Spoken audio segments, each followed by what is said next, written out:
Hi, how are you today? This is my manifesto, and I'm at one of my favorite places to give it to you, to share it. So, in 2000, I was dying from back pain. It happens, trust me. The fight or flight response to chemicals, hard way to go. But anyway, I did coach soccer that summer, even though I was legally blind, and I also got a job. I quickly will tell you it. I went for an interview. I was trying to get an office job because my back was so bad, but I realized that they were going to figure it out too quick because I wouldn't be able to read things right. Basically, I was, magnifying glass, maybe large print, whatever.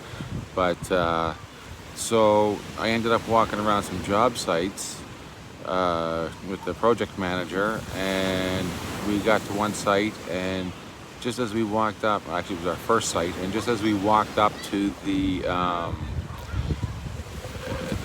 table, the bench, the box where the drawings wrote on top, the foreman came over and said, "Oh my gosh, I cut myself. It looked like he might have needed a stitch or two." So off went the project coordinator, whatever, manager, and I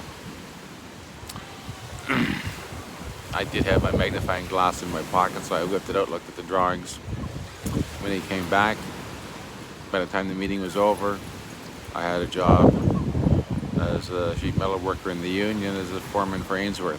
So things worked out really, really well for 10 years.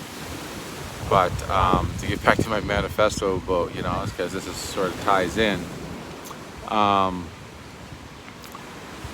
was legally blind. I couldn't read the newspaper with a magnifying glass anymore, and I hadn't told anybody. I knew I was dying from pain in my back, but for 7 years, like, pain in my back, I couldn't complain about, oh my God, I'm blind now too. But anyway, excuse me. So one day I'm doing the dishes one morning after my kids have gone to school and my wife has gone to work, and I had to wash one dish at a time, right? I would wash it by feel. And then I would have to sit down because my back would be too sore. Then I would stand up, I would wash another dish by feel. Then I would sit down, my back would be too sore. So this went on for a little while. And then I was sitting down, I'm thinking, what is this? Like I had this weird feeling or something, I didn't know what it was. So I decided to explore myself a little bit, and I realized that I was depressed. Never happened to me before because I'm a person of minor accomplishments. If I just like to keep busy and get things done, and as long as you're finishing things, you will always feel good, basically, or you should, I hope. God bless if you don't. And so I said, okay, let's have a look at this, a little closer look, right? So I thought to myself, you're doing your best, right? You got the job. This was a little bit late. Anyway, I was coaching soccer. I couldn't tell boys from girls, and they knew it. We didn't win a lot of games that year. We learned other lessons, and I thought, you know what, man, you're doing your best, and you're not quitting.